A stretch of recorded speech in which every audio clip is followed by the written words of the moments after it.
본 방송에서 제공하는 투자 정보는 투자 판단에 대한 조언입니다. 방송에서 제공하는 주식의 가치, 가격 상승 및 가격 하락에 대해서는 방송사에서 보장하지 않습니다.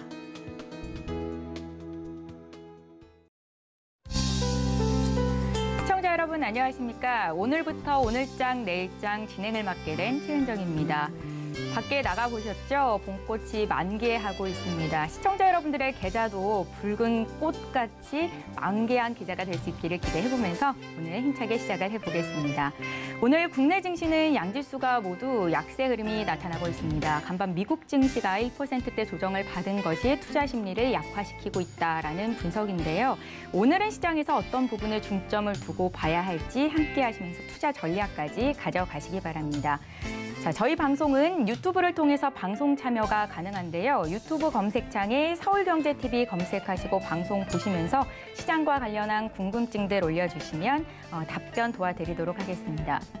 저희 방송에서 제공하는 투자 정보는 투자 판단에 대한 조언일 뿐 해당 주식의 가치와 수익률을 보장하고 있지는 않습니다.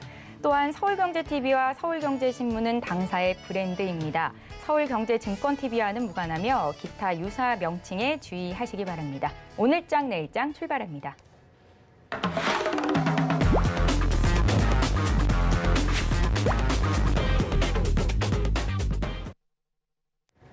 네, 이 시각 보도본부 시작합니다. 정세미 기자 나오셨습니다. 안녕하세요. 안녕하세요. 네, 그럼 오늘은 어떤 헤드라인을 들고 나오셨는지 화면으로 먼저 만나보시죠.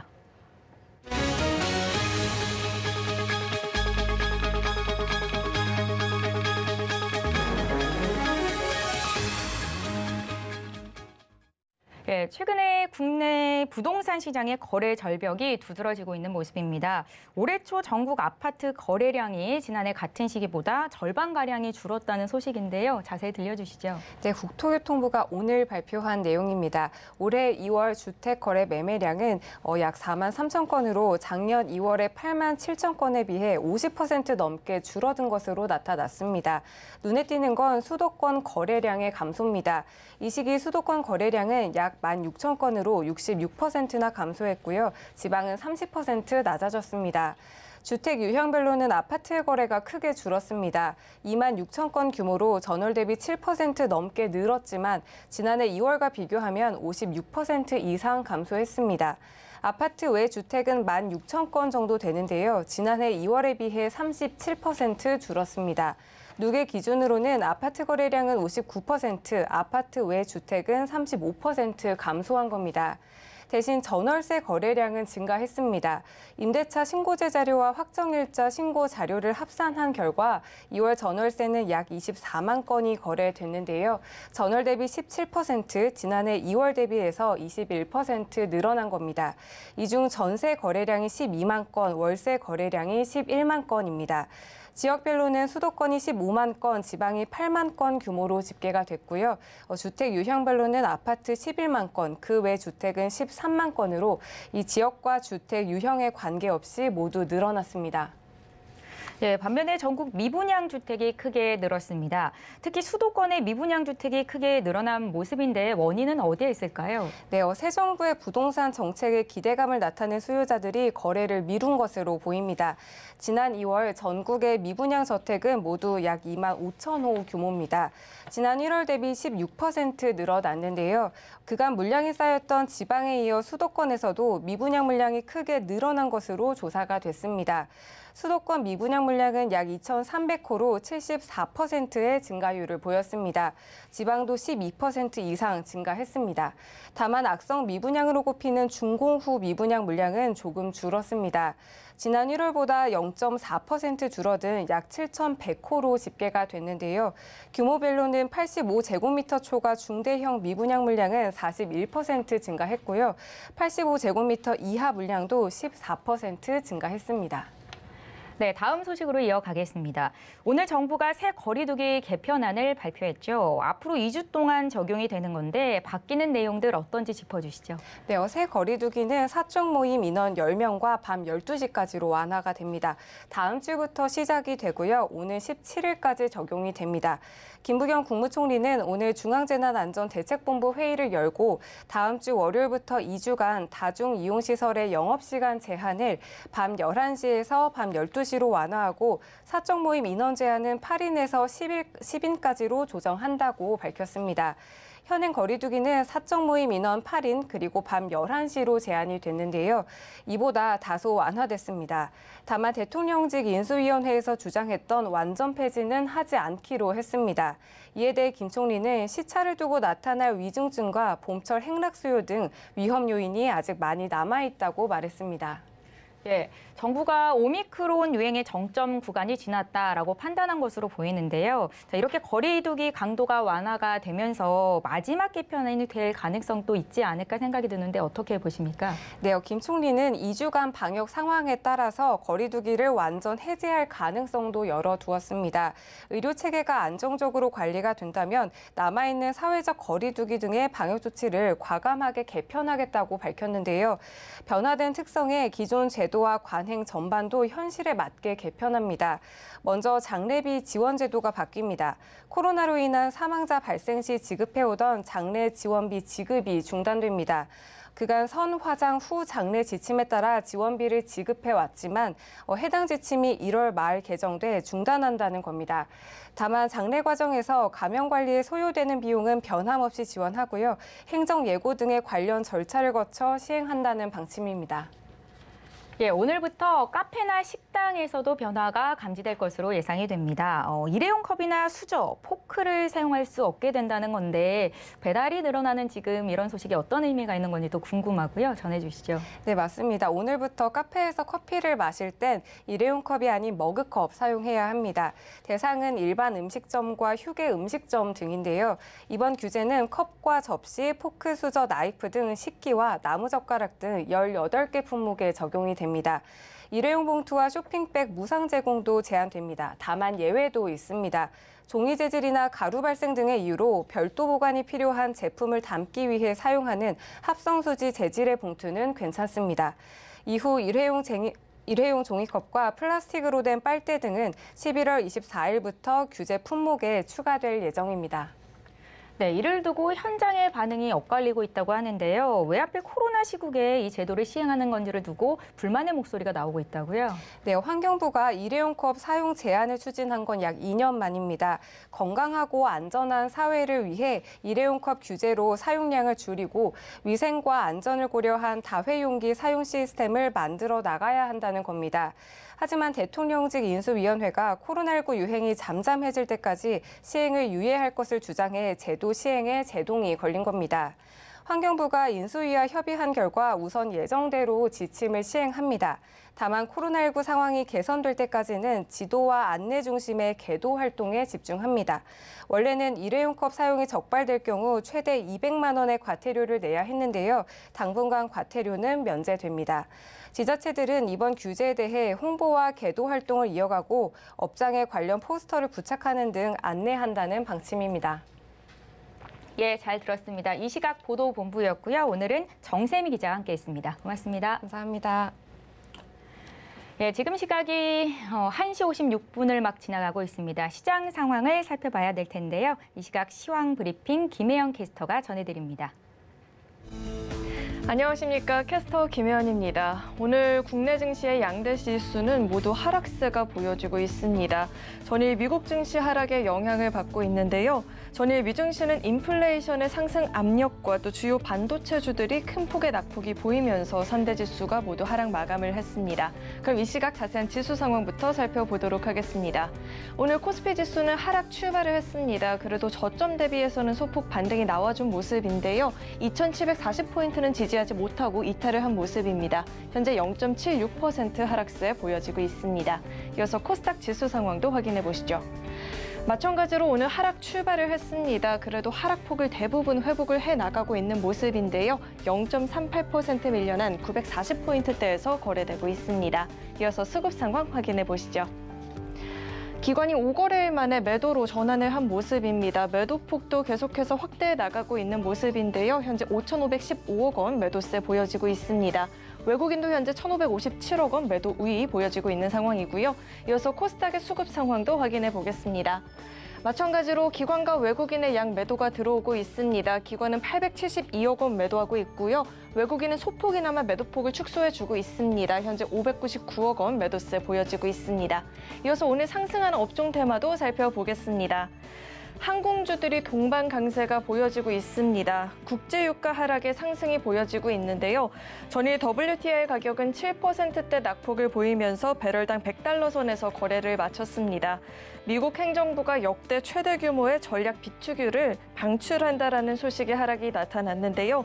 조 바이든 미국 대통령은 앞으로 6개월간 하루에 100만 배럴씩 총 1억 8천만 배럴을 방출하겠다라고 이야기를 했습니다. 러시아산 원유 금수 조치에 따른 유가 상승세를 잡기 위한 조치였는데요. 그에 따라 항공주들은 연료비 부담을 줄일 수 있을 것이란 기대감에 상승세 보여지고 있습니다. 대한항공은 현재 3.31% 강세 보여지고 있습니다. 제주항공은 7%가 넘는 상승세, 진에어도 현재 6% 가까운 상승을 가져가 주고 있습니다. 이어서 하락하는 업종 테마도 살펴보겠습니다. 은행주들이 오늘 다소 아쉬운 흐름이 보여지고 있습니다. 미 연준의 금리 인상 예고와 여기에 더불어 국내 대출 규제 완화 기대감에 은행주들의 긍정적인 리포트들이 굉장히 많이 나왔었죠. 저평가됐다라는 이야기와 또 배당 매력이 높다라는 이야기가 있었지만 전일 미증시에서 은행주들이 낙폭이 보이면서 부담이 되고 있습니다. 전일 미증시에서 2년물 국채금리는 0.5% 하락한 2.31%로 나타났고요. 10년물 국채금리는 2.33%로 거의 비슷한 수준이 나타났습니다. 이렇게 장단기 국채금리가 비슷한 수준이거나 역전이 되는 경우 경기 둔화 혹은 경기 침체 신호로 보기 때문에 은행주들에겐 부담이 되고 있다라는 이야기 나오고 있습니다. KB금융 현재 1.14% 하락세 보여지고 있고요. 카카오뱅크도 1.74% 하락한 57,700원에 하나금융지주도 현재 0.51% 하락세 보여지고 있습니다. 이어서 증시 탑10 확인해 보겠습니다.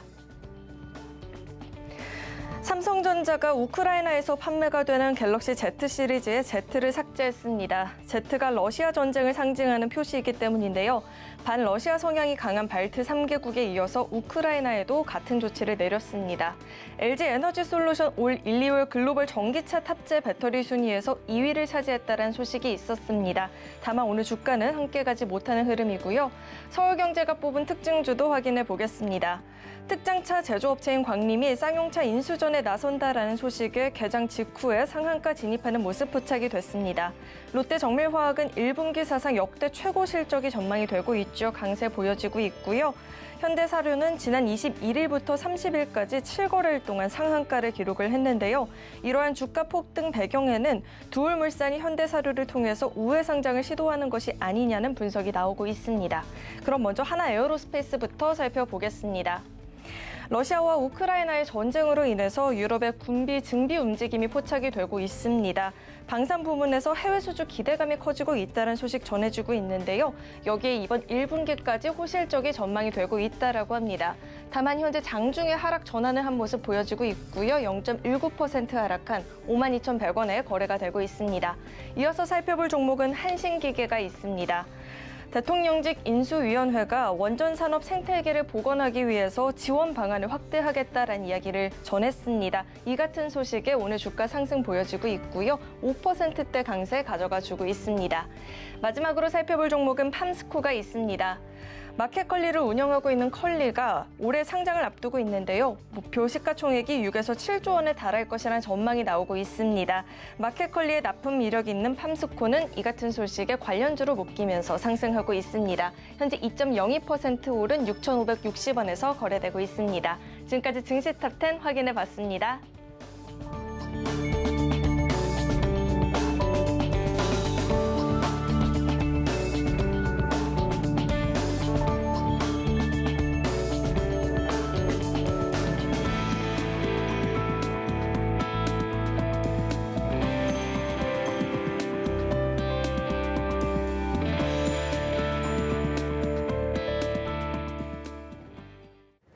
네, 수급 포착 시간 이어갑니다. 앞서 확인한 현재의 수급 상황에 대해서 자세한 이야기를 나눠볼 텐데요. 오늘은 메리츠증권 강남금융센터 정영훈 과장 연결하겠습니다. 안녕하세요.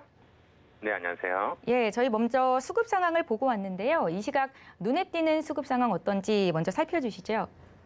네, 우선 오늘 외국인과 기관 투자자들이 동반해서 순매수하고 있는 종목 중에서 이제 대한항공을 들 수가 있겠는데요. 대한항공과 진에어 등 이런 항공주 쪽으로 외국인과 기관 투자자들의 수급이 유입이 되면서 오늘 강세의 흐름을 띠고 있습니다. 아무래도 이제 어제 미국 서부 텍사스산 중진류인 WTI가 $7 이상, 7% 이상 급락을 하면서 아무래도 이제 최근에 이러한 항공주들 같은 게 유가 상승 대표적인 또 피해주라고 할 수가 있겠는데요. 이러한 유가 급락과 함께 이러한 항공주들의 투자 센티멘트가 개선이 되면서 외국인과 기관의 동반 순매수의 유입에 오늘 강세의 흐름을 띠고 있다라고 볼 수가 있겠습니다. 또한 오늘 또 특징적인 부분 중에 하나가 또 LG생활건강이 또 기관에 공격적인 또 순매수세가 유입이 되면서 오늘 강세 흐름을 띠고 있는데요. LG생활건강을 비롯해서 오늘 화장품 섹터가 오늘 일제히 좀 강세의 흐름을 좀 보이고 있습니다. 아시다시피 지금 정부에서 사회적 거리두기를 이제 완화할 것으로 지금 예상이 되고 있는 상황인데요. 지금 사적 모임 금지와 영업시간 제한 조치를 향후 이제 완화할 예정이고 또 2주 이후에 이러한 외부에서 또 마스크를 좀 벗게 되는 이러한 완화된 방역 조치가 지금 나올 가능성이 높기 때문에 오늘 관련해서 화장품주들이 일제히 좀 강세 흐름을 띠고 있다라고 볼 수가 있겠습니다. 그중에서 특히나 최근에 계속해서 52주 신저가 부근에서 좀 움직이고 있었던 LG생활건강 같은 경우에 기관 투자자들의 순매수세가 유입되면서 오늘 강세 흐름을 띠고 있는 게 좀 특징적인 부분이다. 볼 수가 있겠고요. 이와 더불어서 또한 이러한 리오프닝에 대한 기대감이 높아지면서 오늘 엔터 3사가 일제히 좀 강세 흐름을 띠고 있는데요. 오늘 기관 투자자들이 SM, YG 엔터테인먼트, JYP 엔터테인먼트 등 이러한 엔터 3사 쪽으로 집중적인 오늘 순매수세가 유입이 되면서 오늘 엔터주들이 강세 흐름을 띠고 있습니다.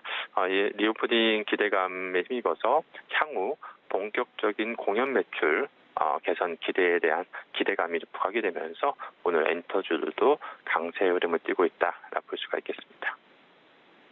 네, 리오프닝 기대감 속에 오늘 항공주, 엔터주, 화장품주까지 강세를 보이고 있다라는 설명을 들어봤고요. 과장님께서 포착한 특징주는 어떤 게 있는지 함께 말씀 부탁드릴게요. 네, 오늘 아시다시피 코스피, 코스닥 양시장 모두 하락하고 있는 상황인데요. 그럼에도 불구하고 오늘 리오프닝 섹터는 오늘 일제히 주가가 좀 강세 흐름을 띠고 있습니다.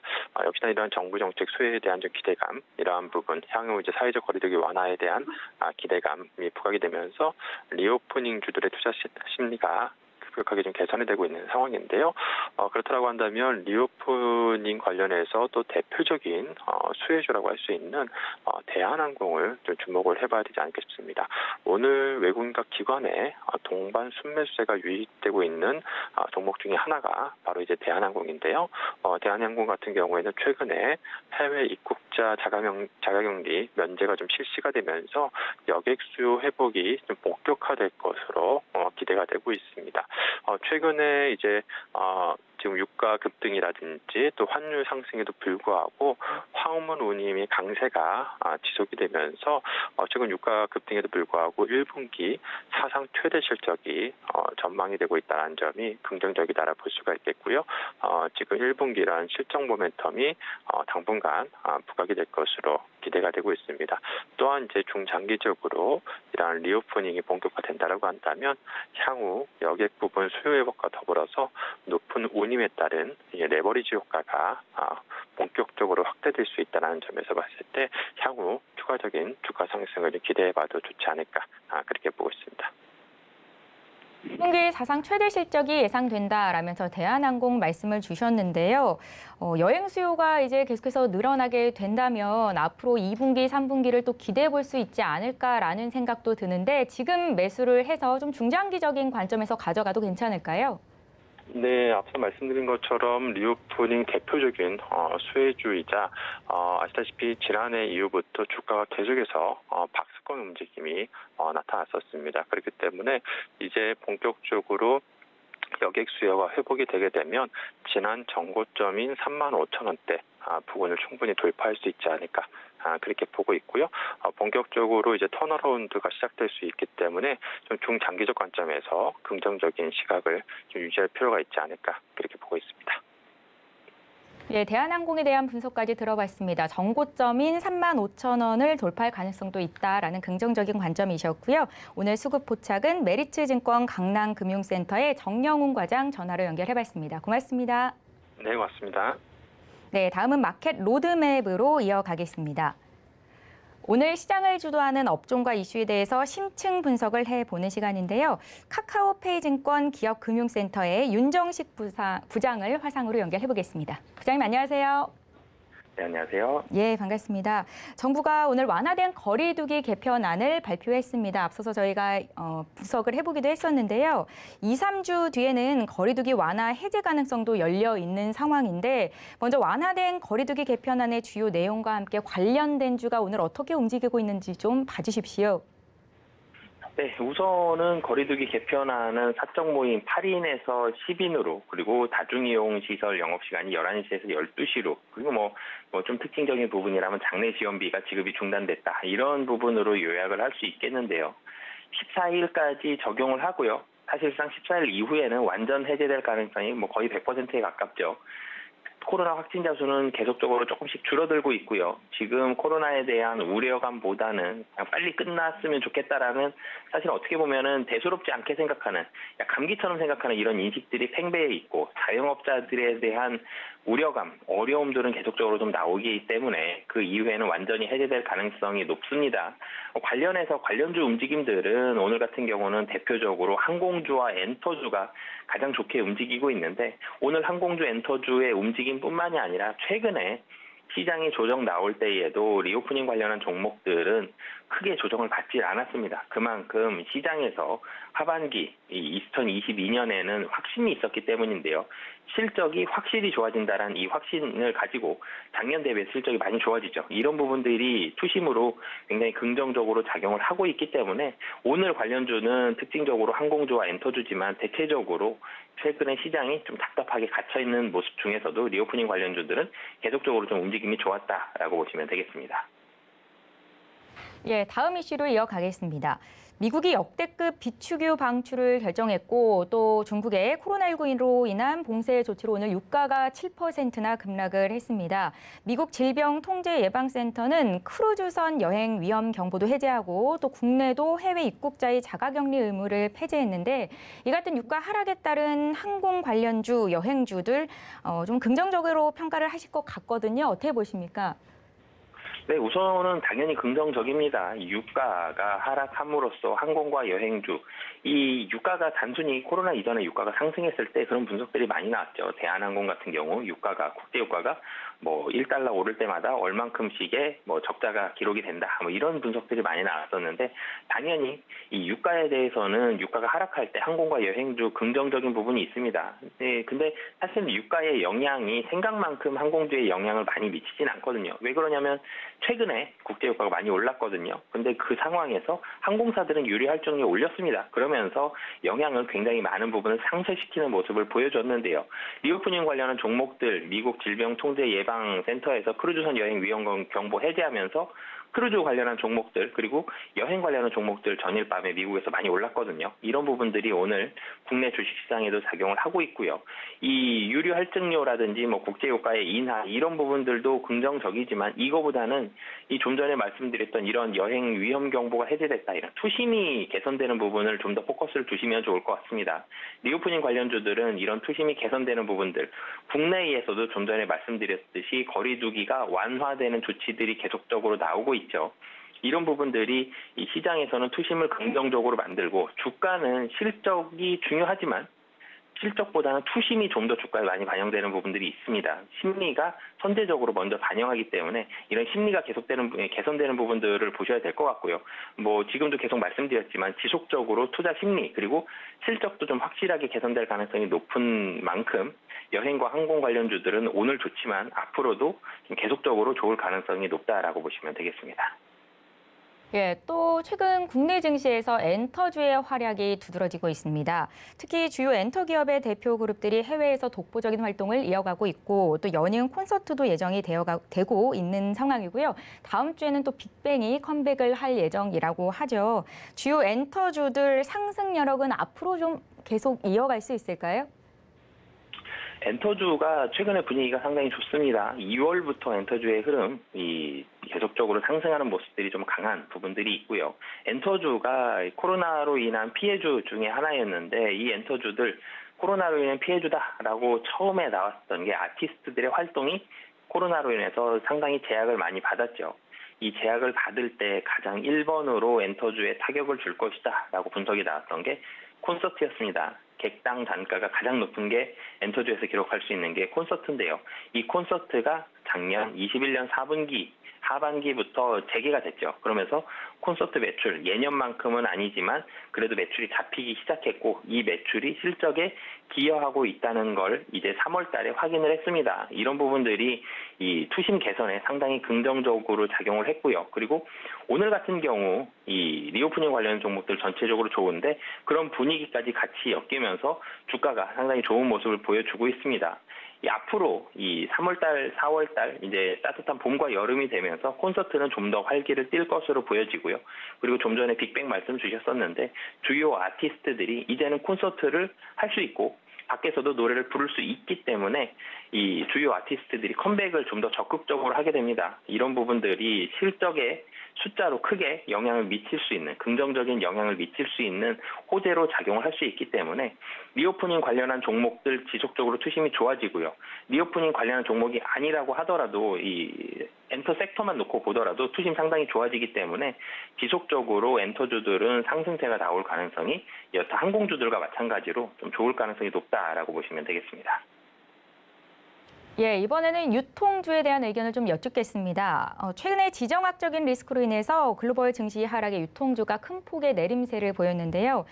이제 코로나19 방역도 완화가 됐고 특히 차기 정부에서는 대형 유통업계에 대해서 우호적인 스탠스가 기대가 됩니다. 전반적으로 좀 저평가됐었던 유통주에 대한 생각은 어떠신가요? 사실 유통주들이 대선 이후에 좀 주목을 받았었죠. 경기 활성화에 대한 기대감들이 있다. 대선 즈음부터 해서 주목을 받았었는데 사실 주가의 흐름은 주목받은 것보다는 좀 시원치 않은 좀 지지부진한 모습이 나왔습니다. 물론 시장에 기대감은 있었습니다. 경기가 활성화가 되면서 유통주들 좀 심심한 주식이었는데 이 주식들 주목을 받고 실적이 올라갈 것이다. 이런 부분들이 있었는데 물론 방역 대책이 완화가 됩니다. 그러면서 매출액 증가 충분히 기대할 수 있고요. 안 그래도 오프라인은 줄어들고 있고 온라인은 늘어가고 있는 추세였는데 코로나19가 이런 추세를 좀 더 강하게 만들었죠. 온라인에 대한 비중을 좀 더 많이 넣었고요. 온라인은 유통주 중에서 성장률이 20% 정도 됩니다. 오프라인은 계속적으로 마이너스를 기록하고 있고요. 이 기울기가 더 가파라지는 이런 모습들이 있었는데 이제는 오프라인 쪽에 대한 매출 증가가 기대가 된다라고 보시면 되겠습니다. 근데 이 중에서도 사실은 마트 같은 부분은 성장에는 이 좋아지는 부분에는 상당히 제한적인 성장과 호재로 작용할 것으로 보여지고요.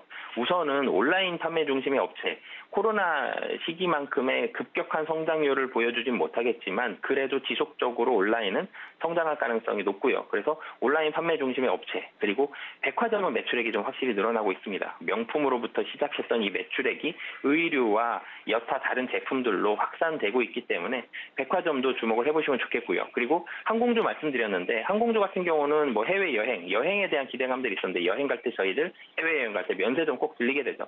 면세점이 굉장히 많이 힘들었습니다. 근데 면세점까지 좋아진다라는 부분들 보시면 좋을 것 같습니다. 예, 유통주에 대해서는 옥석 가리기가 분명히 필요하다라는 말씀으로 정리를 해보겠습니다. 월스트리트 저널이 우리나라의 코로나 대응을 두고 팬데믹에서 엔데믹으로 전환하는 세계 최초의 국가 주가가 될 것이다라는 분석을 내놨습니다.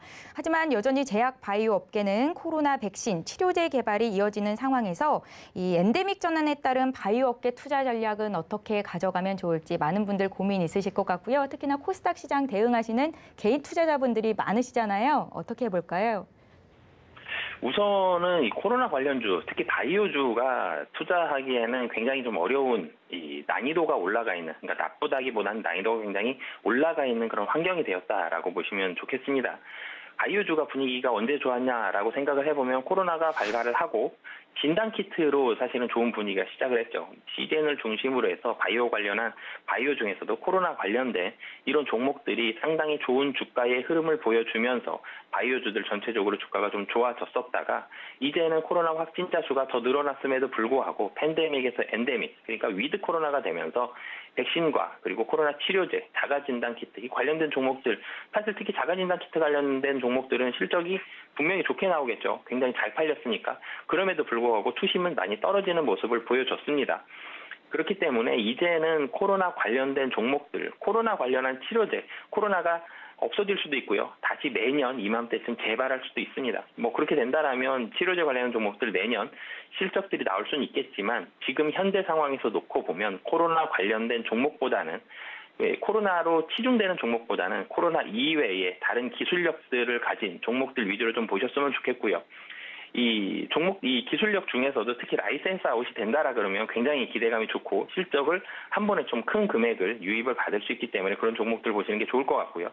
이 바이오 종목들 코스닥에서는 상당한 선별 전략이 좀 많이 필요할 것 같습니다. 제가 유통 관련한 종목에서도 선별이 필요하다라고 말씀을 드렸는데 코스닥에서는 밸류에이션 높은 종목들 최근에 조금씩 반등은 하고 있지만 그래도 여전히 시장은 부담스러워하고 있기 때문에 이 바이오 관련한 종목들은 전체적으로 시장 포트에서 많은 비중을 가져가기보다는 비중은 조금 줄이셨으면 좋겠고요. 코로나 이외의 종목들 위주로 해서 이 포트에서 담으시면 좀 좋을 것 같습니다. 전체적으로 밸류에이션 높은 종목은 시장은 좀 부담스러워하고 있고요. 최근에 실적과 주가가 좋아지고 있는 종목들은 확실히 흑자를 낼 거거나 아니면 흑자를 내고 있는 종목들 중에서 주가가 좋아지는 모습들이 나오고 있거든요. 그렇기 때문에 바이오 종목들도 실적적인 면을 좀 주목해서 같이 보시면 좋을 것 같습니다. 부장님, 바이오 업종 중에서는 눈여겨보고 계시는 종목이 혹시 있으신가요? 네, 바이오 업종 중에서는 사실은 면역력 관련된 종목들, 최근에 코로나로 인해서 사실은 이 면역력에 대한 부분이 상당히 주목을 많이 받았죠. 면역력이 좋아져야지 여러 가지 질병에 걸리지 않고 코로나도 특정 사람들은 안 걸리는 사람들은 또 안 걸리는 부분들이 있죠. 근데 이런 부분들은 저희가 암이 나올 때도 면역력 관련한 종목들 그리고 코로나가 나올 때도 이런 부분들이 주목을 많이 받았기 때문에 면역력을 좀 많이 높여줄 수 있는 이런 종목들은 이 중에서 좀 선별해서 보시면 좋을 것 같습니다. 예, 잘 알겠습니다. 이제 마지막 질문을 드리겠습니다. 정부의 거리두기 완화로 관련주 정상화에 가속도가 붙고 있습니다. 여전히 대외 변수는 불확실성이 여전한데 정부가 쏘아올린 이 일상 회복 신호탄으로 어떤 리오프닝 관련주가 기대감을 가져갈 수 있을지 앞서서 계속 말씀을 해드렸는데요. 앞으로 증시를 상승 견인할 업종으로 리오프닝 관련주에 집중해보면 어떨까 싶은 생각도 들거든요. 네, 우선 리오프닝 관련한 종목들은 계속적으로 좀 좋을 가능성이 높습니다. 실적이 흑자가 나오는 종목이 있고요. 흑자가 나오지 않더라도 올해 안에 흑자로 확실히 전환될 종목이 상당히 많이 포진되어 있기 때문에 이 주가가 좋아질 가능성, 투심도 좋아지고 있죠. 매출액 올라가고 있고요. 실적도 영업이익단도 좋아지고 있습니다. 이런 부분들 당연히 주가에 반영이 됩니다. 그렇기 때문에 주가에는 좋을 것으로 보여지는데 여기서 이 리오프닝 관련 종목들에 대한 단점이 조금 있죠. 시총 최상위 종목들이 부진합니다. 대한항공이 그중에서도 굉장히 큰 비중을 차지하고 있는데 10조거든요. 근데 이 다른 IT 관련한 종목들은 굉장히 큰 포션을 차지하고 있는 종목들이 많기 때문에 지수를 같이 끌어올리기에는 만만치는 않아 보이고요. 리오프닝 관련한 종목들이 좋으면 하락은 굉장히 많이 방어하고 소폭의 상승 정도는 가능하겠지만 그렇다고 리오프닝 관련된 주들이 오르면서 지수의 지금 박스권 상단인 2,800을 돌파하기에는 쉽지는 않거든요. 그래서 지수를 돌파하기 위해서는 어쩔 수 없이 우리나라는 IT, 그중에서도 반도체와 2차 전지 관련한 종목이 올라줘야 되는 부분이 있고요. 리오프닝 관련한 종목들은 투심은 분명히 좋아지는 게 맞으나 지수를 끌어올리기에는 시총은 조금 부족하다라고 말씀을 드리겠습니다. 그중에서도 가장 그래도 관심 있게 보시면 좋을 것 같은 게 여행주, 항공주, 면세점 같은 이런 종목들, 여행이 재개가 되는 부분들, 여행이 사실은 해외여행 특히 많이 활발히 못 나갔었는데 이제는 해외여행을 시작을 했습니다. 그렇기 때문에 해외로 떠났을 때 수혜를 볼 수 있는 이런 종목들을 좀 주목해서 보시면 좋을 것 같습니다. 예, 지금까지 마켓 로드맵 시간이었고요. 오늘은 카카오페이증권 기업금융센터의 윤정식 부장 화상으로 연결해서 의견 들어봤습니다. 잘 들었습니다. 네, 감사합니다.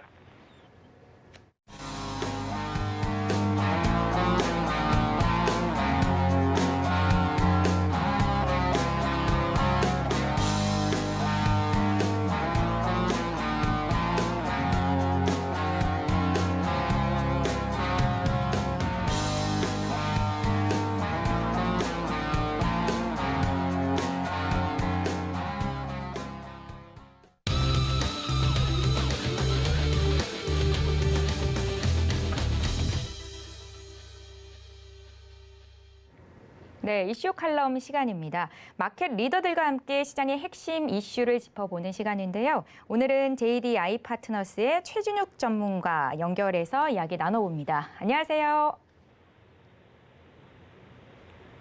예, 다시 한번 연결해 볼까요? JDI 파트너스의 최준욱 전문가를 불러볼게요. 안녕하세요, 전문가님. 예, 지금 오디오 연결이 좀 고르지 못한 것으로 보이는데요. 잠시 뒤에 다시 연결해 보도록 하겠습니다. 네, 지수 흐름 살펴보죠. 현재 코스피 지수, 코스닥 지수 흐름입니다. 오늘 약세 출발한 코스피, 코스닥 낙폭을 조금 줄이고는 있는데 여전히 약보합권에서 움직이는 모습입니다. 코스피는 0.64% 하락한 2,740선에서 거래가 되고 있고요. 코스닥 지수는 0.26% 하락한 942포인트 선에서 거래가 되고 있습니다. 예, 투자 주체별 매매 동향도 함께 살펴보시죠. 오늘은 양시장에서 모두 개인만이 매수세가 들어오고 있는데요. 개인 투자자들이 7,200억 원 정도 매수 우위를 기록 중이고 반면에 기관과 외국인이 5천억 원, 1,800억 원 정도의 매도세를 보여주고 있습니다. 네, 코스닥 쪽도 살펴보겠습니다. 개인 투자자들이 1,573억 원 순매수를 하고 있는 가운데 기관과 외국인이 각각 892억 원, 547억 원을 매도 우위하고 있습니다. 예, 이슈 칼럼 시간 다시 이어보겠습니다. JDI 파트너스의 최준욱 전문가 연결을 해보겠습니다. 전문가님 안녕하세요. 네, 안녕하세요. 예, 연결이 다소 늦었습니다. 첫 번째 질문부터 드려볼게요. 1분기 세계 증시가 다양한 글로벌 이슈를 소화하면서 마무리가 됐습니다. 팀장님께서는 1분기 미국과 국내 증시 어떻게 판단을 하셨는지 주요 흐름부터 정리 부탁드릴게요. 일단은 이제 1분기에 들어가지고 이제 지정학적 리스크 자체가 굉장히 많이 발생을 했습니다. 이런 원자재나 그리고 이제 인플레이션 우려, 그리고 이제 에그플레이션도 최근에 우려가 됐었고, 이 금리 인상이나 그리고 수많은 글로벌 이런 리스크들이 굉장히 많이 발생을 했었는데, 이제 그로 인해서 미증시나 국내 증시 역시 굉장히 힘든 시기를 많이 이어갔다고 판단이 됩니다. 또한 이제 미증시 같은 경우는 이제 러시아나 이런 우크라이나 사태로 인해 가지고 이 경기 둔화가 시작이 되는 상황에도 불구하고 지금 전 세계나 그리고 미국의 이 높은 인플레이션에 대응하기 위해서 자산 매입이나 그리고 축소 종료에 이어가지고 금리 인상을 또 발빠르게 지금 현재 개시를 하고 있는데, 지금 최근에는 이제 미증시 같은 경우는 전략 비축유 이 발중을 따라서 이 국제 유가가 굉장히 많이 급락을 또 했습니다. 근데 그럼에도 불구하고 또 중국이 최근에도 코로나가 굉장히 많이 또 발생을 하면서 이 봉쇄에 대한 부담 지속이 단기 급등에 따른 이제 부담으로 작용을 했던 것으로 보여지고, 최근에 미증시가 또 굉장히 한 3, 4일간의 상승 흐름을 또 이어갔었습니다. 그로 인해 가지고 지금 또 오늘 같은 경우는 좀 조정을 주고 있는 모습으로 또 보여지는데, 특히 이제 반도체나 그리고 IT, HW 관련주 관련해가지고 또 급락이 좀 굉장히 좀 컸었고, 중국 관련해가지고 이 급락한 점이 우선은 부담으로 조금 작용을 한 점으로 보여집니다. 그리고 개인 소비 지출 이 물가 지수 역시 6.4%가 좀 증가를 하면서 예상치에는 조금 부합은 했는데 여전히 좀 높은 수치로 인해 가지고 아직까지도 인플레이션에 대한 이 우려가 굉장히 좀 자극이 되고 있는 상황이라고 볼 수가 있는데, 우리 증시 같은 경우는 3월 조금 살펴보게 되면은 우선은 이제 굉장히 대형주보다는 조금 중소형주 위주로 개별 종목 장세가 좀 많이 이어졌었습니다. 이게 좀 3월도 그렇고 2월도 그렇고 1월도 그렇고 굉장히 수급적인 면이 굉장히 좀 다소 적다 보니까 대형주로에 관한 그런 쪽으로는 말고 좀 중소형주 쪽으로 좀 수급이 좀 많이 몰리는 상황이었는데, 이 삼전이 굉장히 좀 많이 부진을 하면서 이 지수 자체에서는 좀 큰 변동성은 없었는데 개별 종목 장세가 여전히 지금도 이루어지고 있는 상태라고 볼 수가 있습니다. 일부 기업들에 있어서는 좀 사상 최고가들이 또 갱신을 하고 있는 상황인데, 이 삼전이나 뭐 대형주들 움직임이 이 외국인들의 매도로 좀 제약이 되고 있어가지고 당분간은 이 중소형주 종목 장세가 꾸준하게 조금 지속이 될 것으로 보여집니다. 또한 이제 국제 유가가 아까 말씀드린 대로 급락을 하면서 이 원자재 가격의 압박이 조금 완화가 되고 있는 상황이고, 원달러 환율도 최근에 좀 많이 올랐었는데 최근 들어가지고 또다시 좀 안정세로 좀 찾은 상황입니다. 이 지수의 상하방이 현재로서 조금 많이 제한이 되어 있는 상황이고, 코스피 지수나 뭐 코스닥 지수도 역시나 아직도 박스권 안쪽에 좀 갇혀 있는 모습인데, 현재 극도로 좀 위축이 되어 있는 시장이라고 좀 판단하시면 될 것 같습니다. 시장 흐름은 우선 일단락이 조금 된 듯한 보인 3월 시장이긴 했으나 조금 아쉬운 점은 뭐냐? 아까도 말씀드린 대로 좀 수급적인 부분이라고 말씀을 드릴 수가 있습니다. 우리 시장은 지금 충분히 미증시는 굉장히 작년 같은 경우 가파르게 좀 상승을 많이 했습니다. 하지만 저희 증시 같은 경우는 작년 7월부터 굉장히 좀 많이 글로벌 악재가 선 반영이 되면서 좀 많이 빠졌었는데, 지금 우리 시장 같은 경우는 충분히 좀 밸류 구간상 저평가 구간에 조금 위치해 있다고 볼 수가 있고, 어느 정도 좀 바닥을 잡았다고 싶으면은 좀 개인들이 좀 저가 매수세를 넣어주면은 또 외국인과 기관이 반대로 또 매도 물량을 또 출회시켜주는 그런 시장이 지속적으로 연속이 되다 보니까 증시가 계속적으로 상방으로 올려주지 못하고 변동 박스권 안쪽에서 하방 추세를 꾸준하게 잡아주고 있는 모습인데, 현재로서는 외국인들이 좀 알 수 없는 이 수급 체계로 인해 가지고 이 증시의 상방이 굉장히 조금 제한적이라고 생각을 하시면 되는데, 앞으로 이 증시의 방향성 같은 경우는 외국인들의 좀 수급을 우리가 조금 집중을 해야 될 듯 보여집니다. 외국인들이 우리 증시에 대한 좀 투자 매력도가 상당히 조금 크게 느껴지면서 좀 자금 유입이 굉장히 좀 많이 돼야만이 시장의 고압도 어느 정도 좀 일단락이 될 것으로 보여집니다. 예, 잘 알겠습니다. 다음 이슈로 넘어가 보죠. 미국과 우리나라의 반도체 업황에 대한 전망이 좀 엇갈리고 있습니다.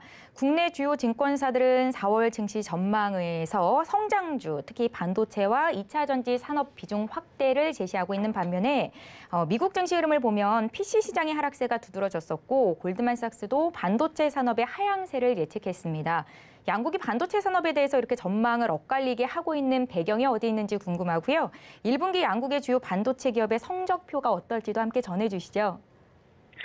우선은 이제 반도체나 2차 전지 관련해서는 여러분도 잘 아시다시피 단기적으로는 굉장히 좀 상승폭이 제한되어 있는 건 상황은 좀 맞습니다. 하지만 중장기적으로 우리가 봤을 때는 지금 친환경차 쪽으로 세계 경제 쪽도 많이 가고 있고, 우리나라도 지금 전기차 쪽으로 좀 시장이 좀 많이 발달을 하고 있다 보니까 분명한 것은 중장기적으로는 기술주들은 분명히 좀 상방으로 많이 가질 수가 있는데, 지금 시장 밸류 자체가 수급적인 면이 굉장히 많이 떨어지다 보니까 지금 컨센서스나 지금 골드만삭스나 이런 데서 지속적으로 지금 하향 의견을 내고 있다고 지금 판단이 되어지는데, 우선 이 지정학적 리스크가 아직까지 조금 지속이 되고 있습니다. 아직까지는 이 리스크 자체가 굉장히 많이 다 벗겨진 부분이 아니라 아직도 꾸준하게 지속이 되고 있다는 점을 참고로 했을 때는 아직까지는 원자재 가격도 현재로서는 좀 급등세를 보여주는 양상도 최근에 좀 많이 나왔었고, 오히려 이 반도체 업종이나 그리고 2차 전지 업종의 실적치 같은 경우는 증가세를 오히려 좀 보여줬었습니다. 원자재가 증가를 했는데도 오히려 반도체나 2차 전지 업종들은 작년 실적치 같은 경우가 굉장히 좀 많이 증가를 해준 모습을 많이 보여줬었는데, 이는 어떻게 우리가 좀 생각을 할 수가 있냐면은 원자재에 대한 이런 판관비에 대한 타격을 크게 받지 않는다고 우리가 좀 판단을 할 수가 있습니다.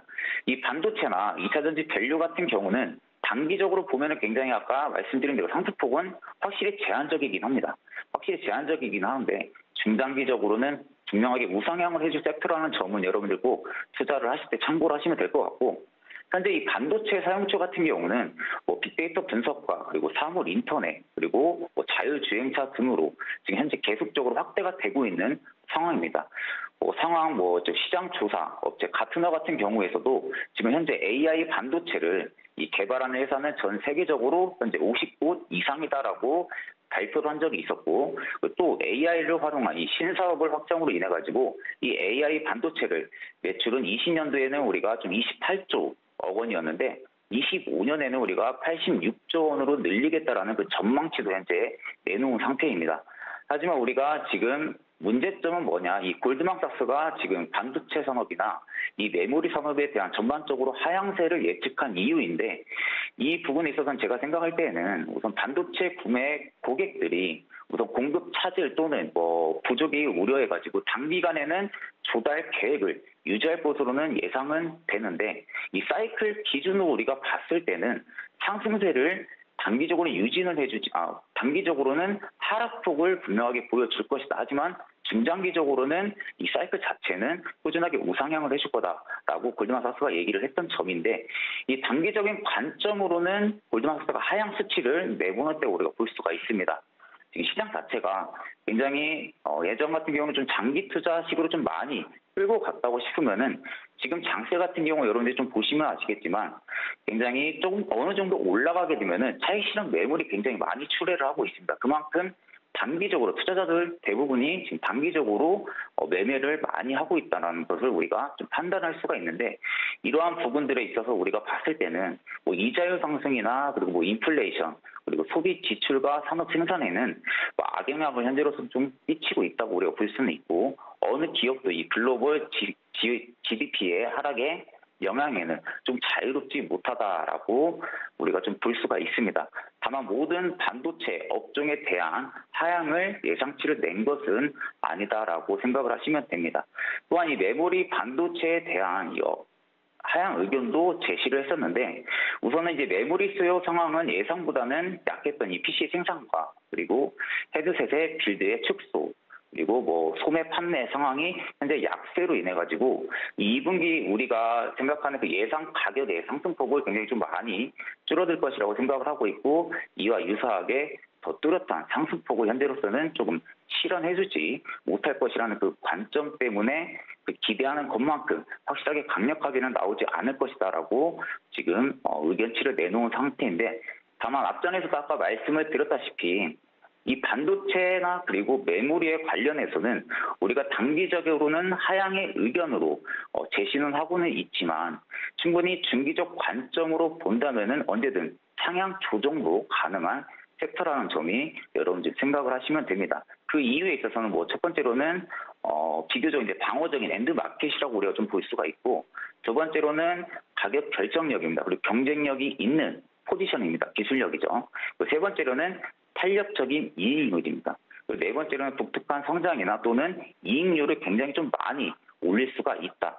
그리고 다섯 번째는 평균 이상 가능한 자본 수익률이라고 우리가 볼 수가 있는데, 우리 기업들 같은 경우도 2차 전지나 그리고 반도체 업황들이나 업종들 그 기업들을 좀 살펴보게 되면 대부분의 기업들이 작년 4분기 때 오히려 실적치가 굉장히 좀 하향으로 많이 내려갔다기보다는 조금 오히려 상승치로 좀 많이 올라가고 영업이익이 적자분한테 흑자로 전환이 된 기업들도 많고, 오히려 영업이익이 또 많이 올라간 기업들이 많습니다. 하지만 지금 주가가 어떻게 보면 실적을 지금 따라가지 못하고 있는 상황이다 보니까 이 기술주들에 대한 전반적으로 실망 매물들이 좀 많이 출회가 되고 있고, 증시 흐름을 지금 많이 따라가지 못하다 보니까 지금 미증시에서도 뭐 기술주에 대한 좀 하향 의견을 좀 많이 내놓고 있는 것으로 보여지는데, 충분하게 오히려 이렇게 반도체나 2차 전지 그리고 자율주행 관련해서 이런 기술주들은 바닥으로 좀 눌러줬을 때는 조금씩 모아가는 관점으로 우리가 좀 접근을 하시면은 나쁘지 않을 거라고 생각을 합니다.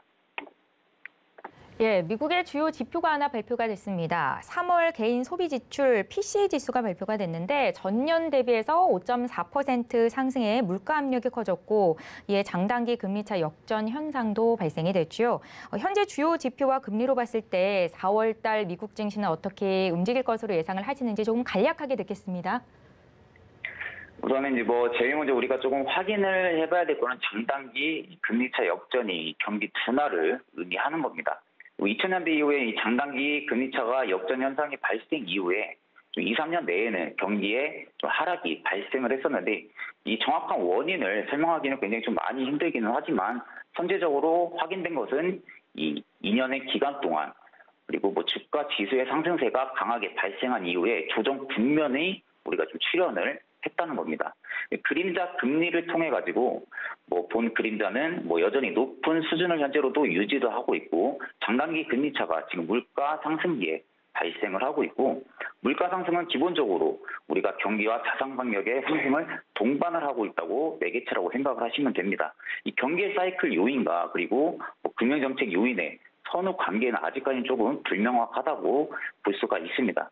미국 국채 수익률의 지금 수익률 곡선이 현재로서는 역전이 된 상황이고 이는 연준의 통화 정책에 대한 우리가 좀 과도한 선반영이라고 좀 판단을 할 수가 있습니다.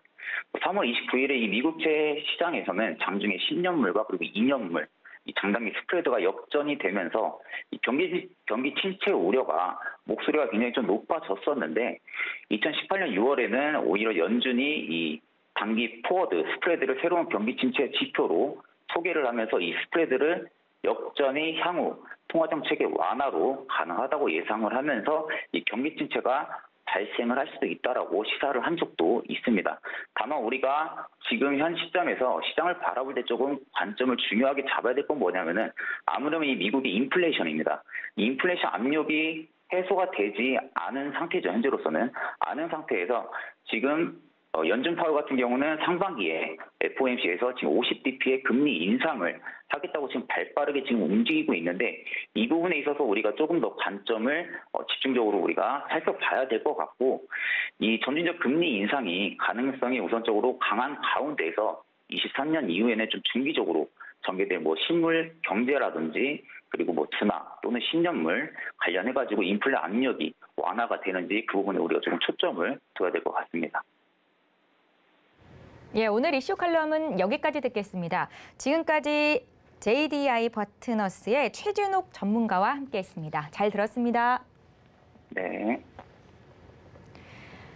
예, 오늘장 내일장 오늘 저희가 준비한 소식은 여기까지입니다. 저희 방송에서 제공하는 정보는 투자 판단에 대한 조언일 뿐 해당 주식의 가치와 수익률을 보장하지는 않는다는 점 기억하시고요. 참고로 서울경제TV와 서울경제신문은 당사의 브랜드입니다. 서울경제증권TV와는 무관하며 기타 유사 명칭에 주의하시기 바랍니다. 잠시 후 저희는 마감 임박 60분의 승부로 돌아오겠습니다. 고맙습니다.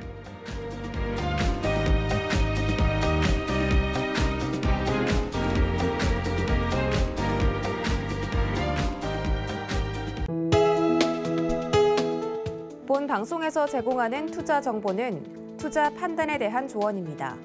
방송에서 제공하는 주식의 가치, 가격 상승 및 가격 하락에 대해서는 방송사에서 보장하지 않습니다.